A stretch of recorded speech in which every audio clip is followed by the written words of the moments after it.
성도 여러분, 주의 이름으로 여러분을 사랑하고 축복합니다. 주님 안에서 신앙으로 이 어려움을 잘 이겨낼 수 있는 성도님들 되시기를 바랍니다. 한 번도 가지 않는 길을 걸어가는 건 참 두려운 일입니다. 세계는 지금 한 번도 가지 않는 길을 걷고 있습니다. 코로나 바이러스가 전 세계를 뒤덮었고 지금 전 세계는 마비가 되었습니다. 말 그대로 혼돈의 시대입니다. 미국에 사는 친구가 이렇게 카톡창에 글을 올렸는데요. 미국이 매우 지금 심각하다고 합니다. 사람들의 사재기가 극심하고 또한 총기 구입이 매우 많이 늘었으며 의료 민영화로 엄청난 치료비를 부담해야 한다라고 합니다. 참 쉽지 않는 일 같습니다. 바이러스의 공포가 세상을 뒤덮었는데요. 영화가 아니라 실제 상황이라는 거죠. 심각한 문제는 바이러스 그 자체보다 바이러스가 주는 공포입니다. 바이러스가 주는 두려움입니다. 저는 이때에 사도 요한의 말씀이 생각이 났습니다. 사랑에는 두려움이 없나니 완전한 사랑은 두려움을 덮는다 라는 말씀입니다. 우리에게 십자가의 사랑, 예수 그리스도의 사랑이 있다면 우리는 세상이 주는 어떤 두려움도 다 이길 수 있습니다. 사순절 기간에 주님의 그 십자가의 사랑으로 세상이 주는 이 두려움을 잘 극복할 수 있는 성도님들 되시기를 바랍니다. 조선 왕 중에 수학을 가장 잘하는 왕은 누구였을까요? 연산군이라고 합니다. 모르셨어요? 그렇다면 왕은 왕인데 진짜 왕이 아니라 가짜 왕이 있었대요. 누구일까요? 이것도 넌센스인데요. 모르겠죠? 인조라고 합니다. 네, 그냥 웃자고 한 일입니다. 웃자고 한 얘기인데요. 옛날 시대에는 왕이 있었습니다. 우리가 왕하면 우리에게는 어떤 왕의 이미지는 잘 없습니다. 그런데 실은 왕이 주는 이미지 또한 왕이 주는 의미가 있습니다. 옛날에는 왕이 통치하고 왕이 다스리는 시대입니다. 그 시대에는 사람들이 왕이라는 분명한 이미지를 가지고 있었습니다. 우리의 찬양 중에도 이런 찬양이 있어요. 왕이신 나의 하나님, 내가 주를 높이고 영원히 주의 이름을 송축하리라.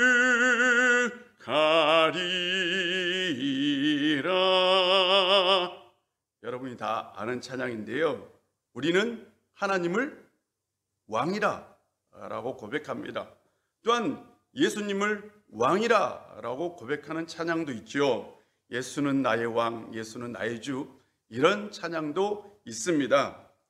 그렇다면 우리는 하나님을 왕이라, 예수님을 왕이라 라고 고백할 때에 어떤 의미를 가지고, 또한 어떤 이미지를 가지고 이런 고백을 할까요? 라는 거죠. 정확하게 말씀을 드리면 여러분에게 예수님은 어떤 왕입니까? 라는 겁니다. 여러분에게 예수님은 어떤 분입니까? 이제 예수님께서 빌라도 앞에 섰습니다. 그 모습이 어떤 모습일지 혹시 상상해 본 적은 있습니까? 저는 이 모습을 상상해 보았어요. 예수님께서 지금 빌라도 앞에 서 있습니다. 예수님이 서 있는 곳은 바로 이 빌라도의 공간인데요. 그 당시 빌라도의 공간은 헤롯 왕궁이었습니다. 원래 빌라도는 가이사라라는 항구에 주로 주둔해 있었는데요. 특별한 이렇게 유월절 절기가 되면 빌라도는 예루살렘에 와서 헤롯이 만들었던 그 궁전, 그래서 헤롯 궁전이죠. 이 헤롯 궁전을 자기의 이 공간으로 사용했습니다.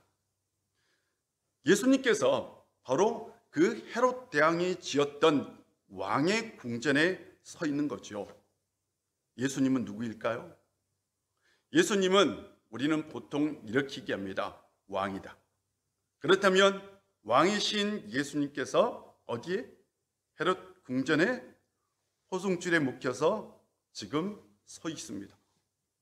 그리고 빌라도는 어떤 존재죠?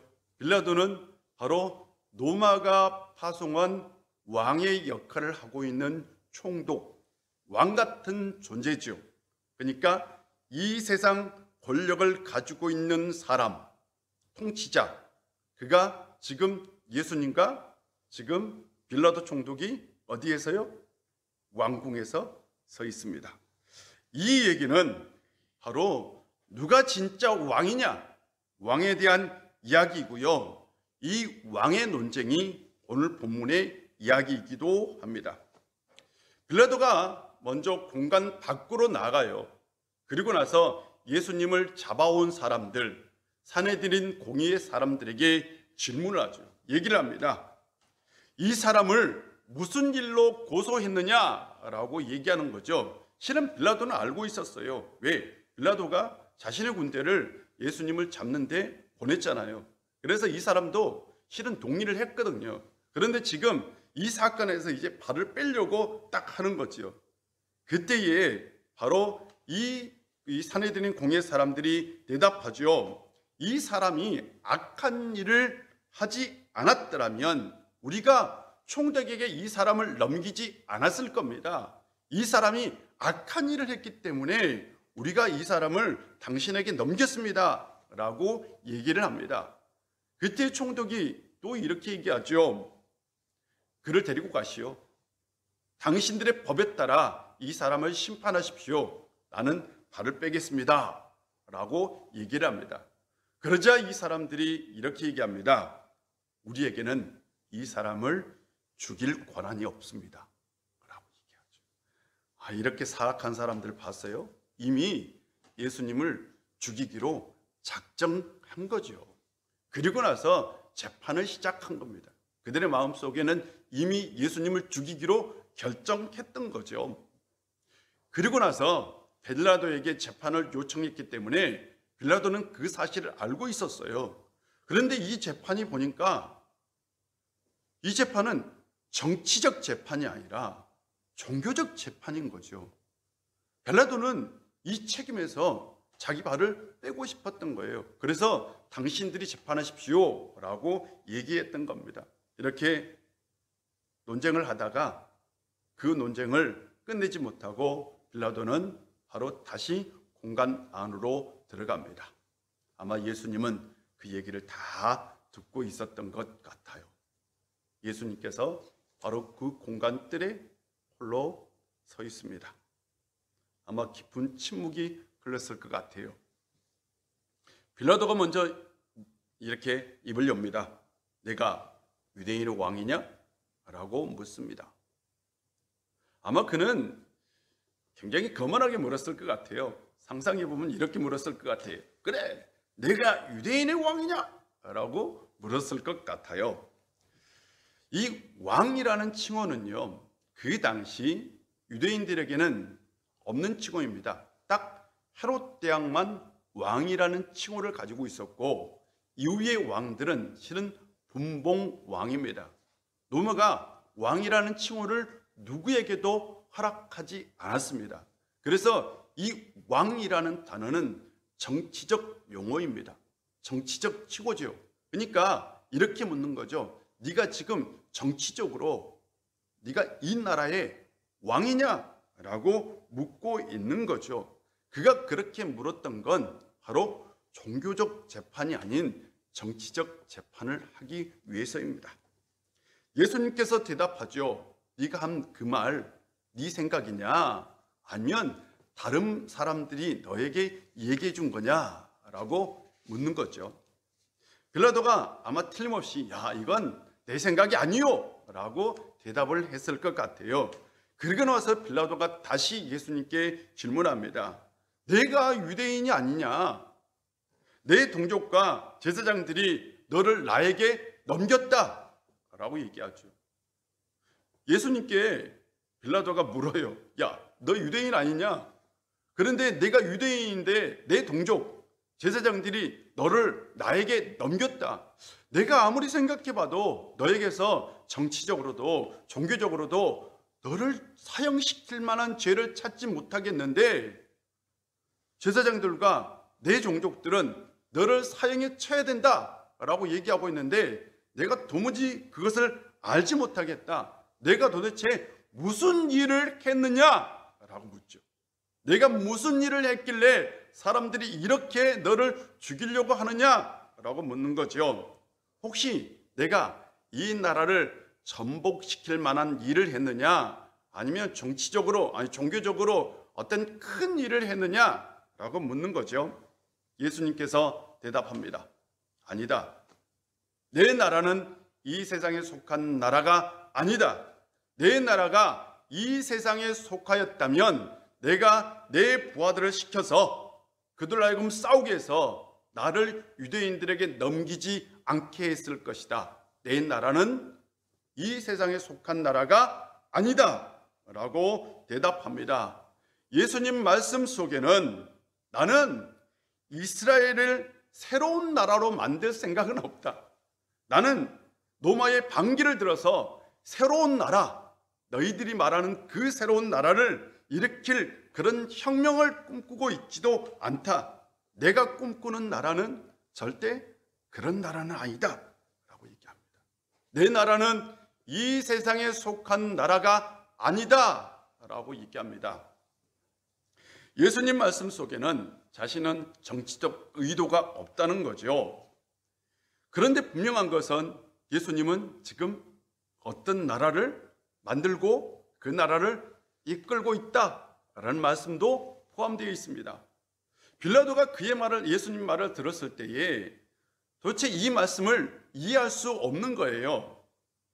그래서 빌라도는, 분명히 빌라도가 생각해 보니까 이 예수라는 사람은 어떤 나라, 그 나라를 꿈꾸고 있는데 그 나라의 지도자인 것 같아요. 그래서 묻는 거죠. 그러면 내가 왕이냐? 네가 말하는 그 나라의 왕이냐? 라고 묻는 거죠. 그때 예수님께서 대답합니다. 내가 말한 대로 나는 왕이다 라고 대답하죠. 네가 말한 대로 내가 그 왕이다 라고 대답합니다. 아마 빌라도의 표정이 조금 심각해졌을 것 같아요. 네가 왕이라고? 라고 이런 표정을 지었을 것 같아요. 빌라도는 깜짝 놀랐을 겁니다. 예수님께서는 자신이 스스로 왕이라고, 내가 스스로 왕이라고 아예 시인을 합니다.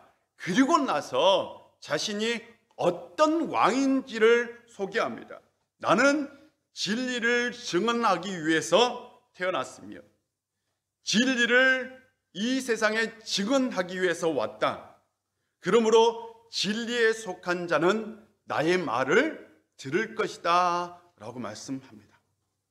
예수님 말씀에 의하면 자신은 아주 특별한 왕인데요, 이 특별한 왕은 바로 진리를 전하러 온 왕이다 라는 것입니다. 자신의 나라는 진리의 나라고요, 이 진리의 나라는 이 세상에서 시작된 나라가 아니라 하늘에서 시작된 나라이고 그 진리를 계시하려 자신이 이 세상에 왔다라고 얘기합니다. 우리가 보통 진리를 진실한 것 이렇게 해석하는데요, 여기서 예수님이 말하는 진리는 바로 신앙적인 용어입니다. 여기서 진리는 하나님의 나라를 의미하고요, 또한 하나님의 계시를 의미하기도 합니다. 그러므로 진리는 예수님 자신입니다. 예수님은 진리의 근원이며 진리의 실체입니다. 이 진리에 속한 사람만이 예수님 말씀을 들을 수 있고 예수님을 믿을 수 있는 겁니다. 그러므로 진리에 속한 것, 그것이 매우 중요합니다.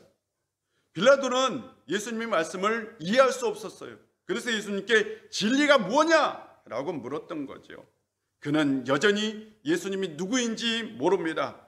예수님이 누구인지 모르면 하나님 나라에 속할 수 없습니다. 하나님 나라에 속하지 못하면 구원을 얻을 수도 없고 영생을 얻을 수도 없습니다. 즉 하나님의 나라, 천국에 들어갈 수 없는 거죠. 빌라도에게 가장 큰 문제는 예수님께서 자신이 누구인지 드러내셨는데도 그 예수님이 누구인지를 받아들이지 않았다는 사실이죠. 즉 예수님의 그 실체 자체를 거부했습니다. 그는 예수님이 누구인지 그 자체를 거부했고요. 그는 예수님이 바로 자신보다 더 존귀한 존재인 왕이라는 그 사실을 거부했습니다. 그리스도인 중에 예수님을 믿지만 실상 예수님이 누구인지 모르는 사람도 있습니다. 예수님의 실체를 모르는 것, 그것이 비극입니다. 빌라도는 자신 앞에 서 있는 예수가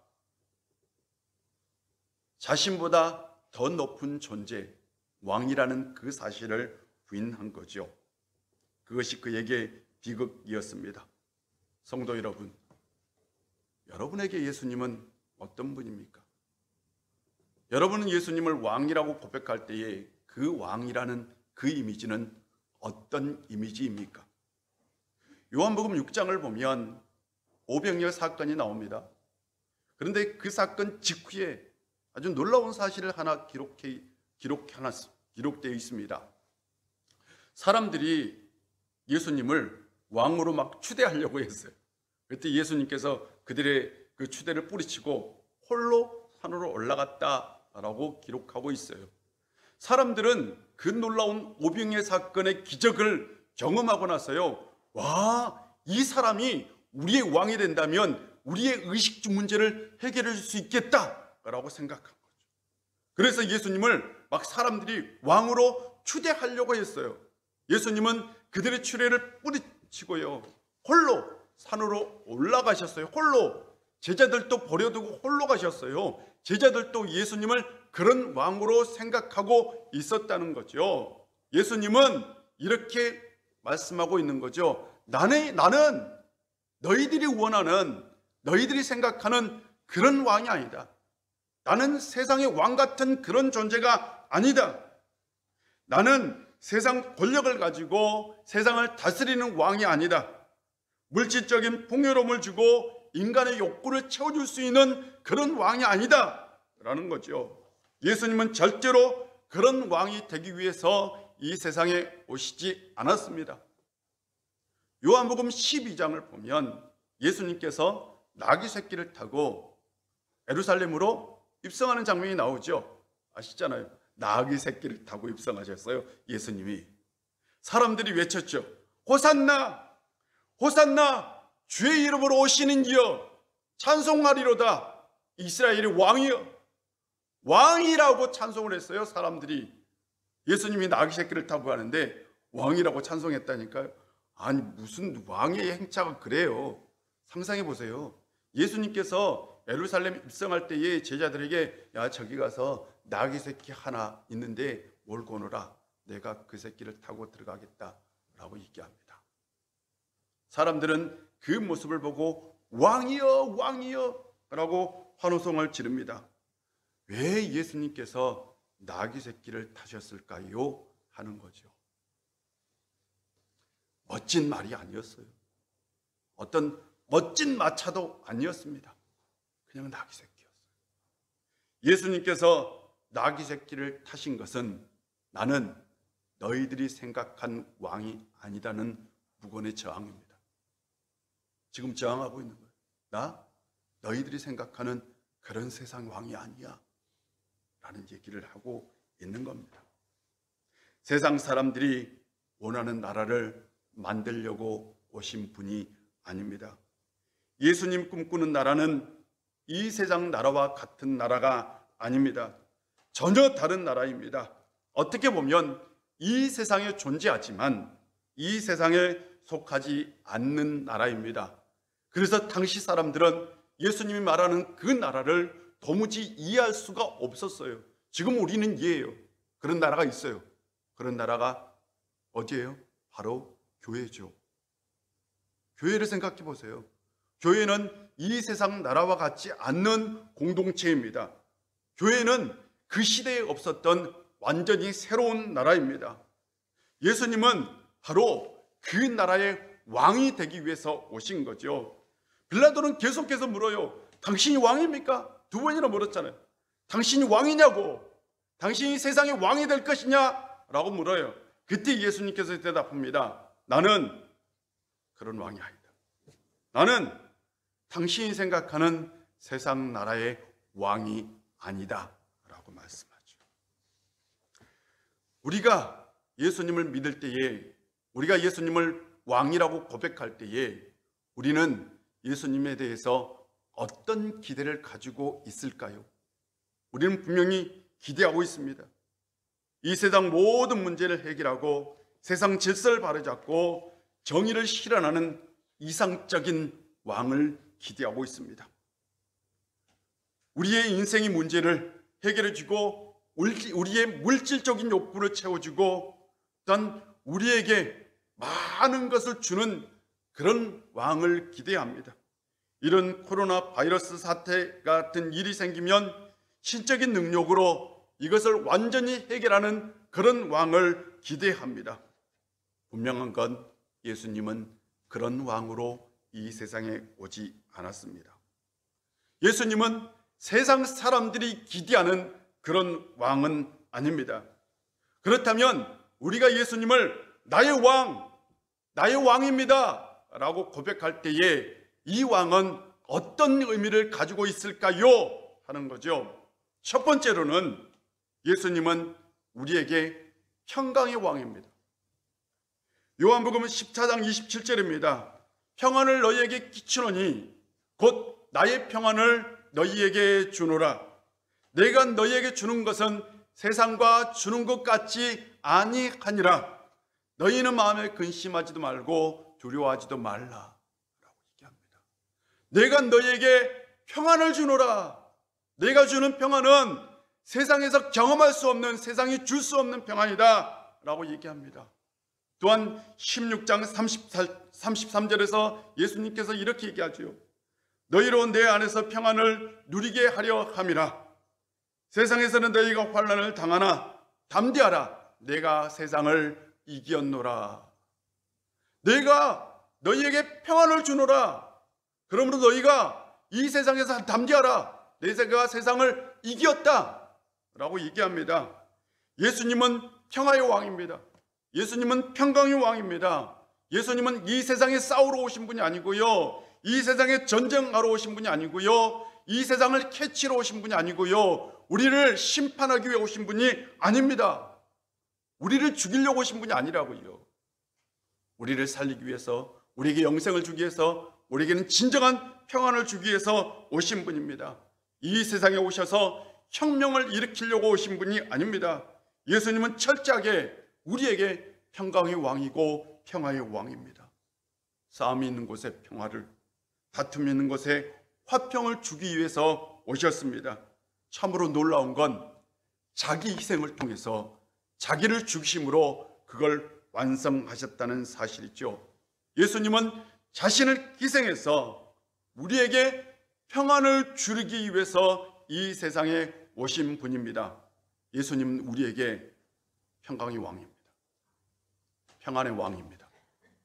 우리가 예수님을 믿을 때에 이 세상이 어떻게 되든 상관없이 우리는 예수님 안에서 평안을 누릴 수 있어야 합니다.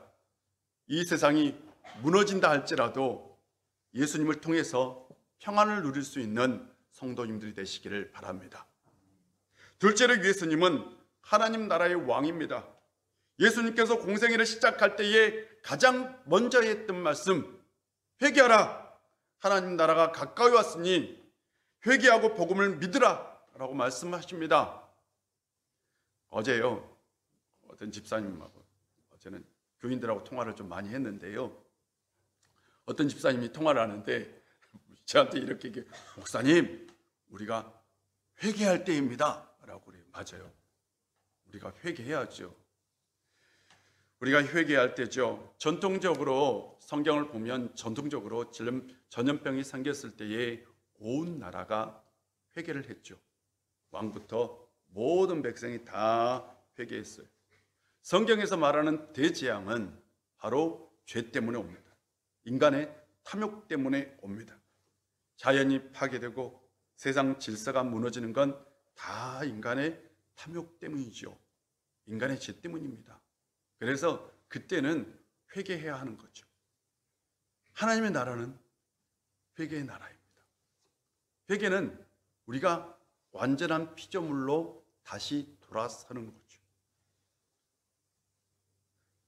예수님은 바로 이 하나님의 나라, 회개의 나라의 왕입니다. 세상에서 이런 나라는 없어요. 딱 있다면 교회입니다. 교회는 회개의 공동체이며 하나님 나라의 공동체입니다. 그래서 예수님은 교회의 왕이기도 합니다. 교회 교인들이 가장 먼저 해야 할 것, 그것은 회개입니다.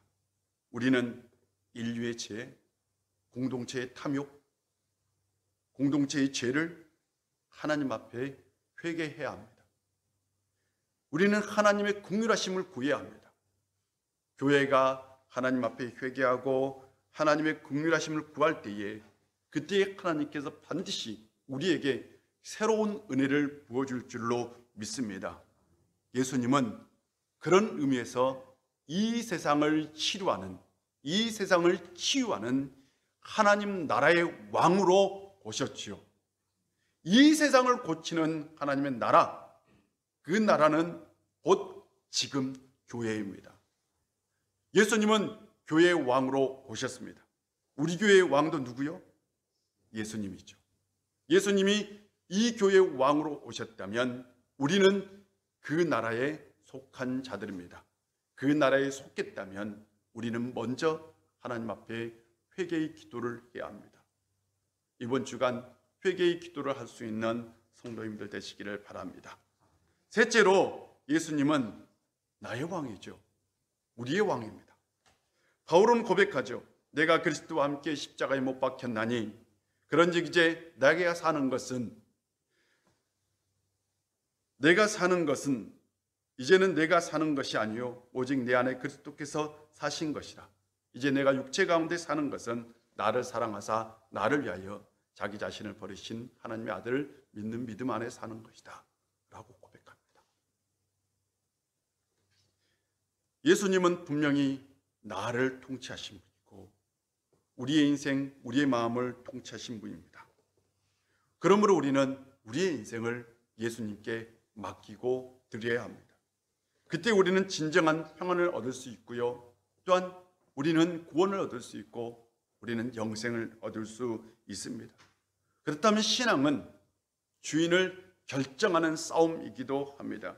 물론 우리의 인생은 우리의 것이다 라고 얘기할 수 있어요. 또한 우리의 인생은 우리가 책임져야 되고요. 우리가 반드시 이끌어 가야 합니다. 그러나 우리의 인생을 우리에게 주신 분이 있어요. 우리의 삶을 우리에게 주신 분, 우리를 만들고 우리를 창조하신 분이 있어요. 그분은 바로 예수 그리스도입니다. 우리는 우리의 인생이 어떻게 될지 몰라요. 우리는 모르고 인생의 길을 걸어갑니다. 그러므로 우리의 인생을 설계하신 분, 우리의 인생을 만드신 분, 그분과 최소한 우리는 우리의 인생을 공동 경영해야 하는 거죠. 내 혼자 인생을 경영하는 것이 아니라 예수님과 더불어 우리의 인생을 경영해야 합니다. 때로는 내가 알 수 없는 것을 바로 우리 주님께 맡겨드려야 합니다. 이것을 바로 우리의 인생의 통치를 주님께 내어드리는 겁니다. 나의 주, 나의 하나님, 나의 왕이라고 고백하는 건 내 인생의 통치를 주님께 맡깁니다 라는 고백입니다. 이것은 곧 예수님이 내 인생의 왕입니다 라는 고백입니다. 한 주간 살아갈 때에 예수님이 내 인생의 왕입니다 라는 고백으로 살아가는 성도님들이 되시기를 바랍니다. 기도하겠습니다.